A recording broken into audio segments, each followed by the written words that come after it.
Hey guys, Sibiraj நடித்து வெளிவந்த படம் வட்டம். இந்த படத்தில் வர ஹிடன் டீட்டெயில்ஸ் தான் நாம் இந்த வீடியோவில் பார்க்க போகிறோம். இந்த படம் டிஸ்னி ஹாட்ஸ்டாரில் அவைலபிளாக இருக்குது. நீங்கள் இன்னும் இந்த படம் பார்க்கல அப்படின்னா படம் பாருங்கள். இந்த ஷாட்டில் ஸ்கூல் முடிஞ்சதுக்கு அப்புறம் தான் பையனை கடத்துகிற மாதிரி பிளான் பண்ணியிருப்பாங்க. அதுக்கு டீட்டெயிலாக இந்த ஒரு கடையில் டைம் பார்த்தோம் அப்படின்னா 4:30ன்னு காமிச்சிருப்பாங்க. இந்த படத்தில் இவருடைய ஒய்ஃப் ஊருக்கு போனதுனால தான் இவருடைய ஃப்ரெண்ட்ஸ் எல்லாருமே இவருடைய வீட்டில் இருந்து அந்த பையனை கடத்துகிற மாதிரி பிளான் பண்ணியிருப்பாங்க.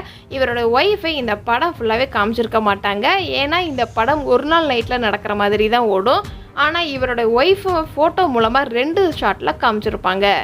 இந்த படம் முழுக்க டைரக்டர் லோகேஷ்க்கு எடுத்த மாநகரம் படம் மாதிரி தான் இருக்கும். 4 கதை ஒரு நாள் நைட்டில் நடக்கிற மாதிரி தான் இருக்கும் மாநகரம் படத்தில். அதே மாதிரி இந்த படத்துலேயும் 4 கதை ஒரு நாள் நைட்டில் நடக்கிற மாதிரி தான் காமிச்சிருப்பாங்க. அதுக்கு டீட்டெயிலாக இந்த ஒரு ஷாட்டில் இவங்க டிவியை ஆஃப் பண்ணும்போது மாநகர படம் ஓடும். அதே மாதிரி இந்த படத்தில் சிபிராஜ் ஃப்ளாஷ்பேக் காமிக்கும் போதும் சிபிராஜும் அவருடைய லவ்வரும் சேர்ந்து தியேட்டருக்கு போவாங்க. அங்கே கைதி படம் ஓடுற மாதிரி காட்டியிருப்பாங்க. மாநகர படமும் கைதி படமும் லோகேஷ் கனகராஜ் எடுத்த படம். இந்த படத்தோடைய டைரக்டர் லோகேஷ் கனகராஜோடைய ஃபேனாக இருப்பார் போல். மாநகரம் படம் மாதிரி தான் இந்த படமும் இருக்கும். பொதுவாக ஃப்ளாஷ்பேக் சீனை காமிக்கும் போது ஒரு வட்டம் மாதிரி போட்டு ஃப்ளாஷ்பேக் சீன் ஒரு சில படத்தில் காமிச்சிருப்பாங்க. ஒரு சில படத்தில் மேலே பார்த்தா அங்கே பார்த்தா இங்கே பார்த்தோம் அப்படின்னா ஃப்ளாஷ்பேக் சீன் ஸ்டார்ட் பண்ணுற மாதிரி காமிட்டிருப்பாங்க. அதே மாதிரி இந்த படத்துலையுமே சிபிராஜ் ஓட்டிட்டு வர காரு ஆடி காராக இருக்கும். அந்த ஆடி காரில் வர லோகோவை வட்டத்தை காமிச்சு ஃப்ளாஷ்பேக் சீனை ஆரம்பிக்கிற மாதிரி காட்டியிருப்பாங்க. அங்கேயுமே வட்டம்ங்கிற டைட்டிலுக்கு ரெஃபரன்ஸாக வச்சுருப்பாங்க.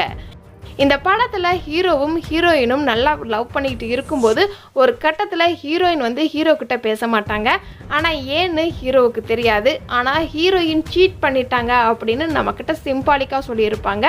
நம்ம ஹீரோ போட்டிருக்கிற டிஷர்ட் மூலமாக. அதுக்கப்புறம் தான் நம்ம ஹீரோவுக்கு தெரியும் நம்மளை ஏமாத்திட்டா அப்படின்னு. இந்த படத்தோடைய கிளைமேக்ஸ் சீனு 4 ரோடு பிரிகிற மாதிரி ரவுண்டானத்தில் தான் கிளைமேக்ஸில் ஃபைட் வரும். அதே இது இந்த படத்தோடைய டைட்டிலுக்கு ஏற்ற மாதிரியே காமிச்சிருப்பாங்க. அது மட்டும் இல்லாமல் இந்த படத்தோடைய ஸ்டார்டிங்லேயே இந்த ரவுண்டானம் காமிச்சு தான் இந்த படத்தோடைய டைட்டிலும் போடுவாங்க. இந்த படத்தையும் ஸ்டார்ட் பண்ணுவாங்க. படம் ஸ்டார்ட் பண்ணும்போது பகல் நேரமாக இருக்கும். படத்தை முடிக்கும்போது நைட் நேரமாக இருக்கும். ஆனால் 2மே சேம் பிளேஸாக இருக்கும்.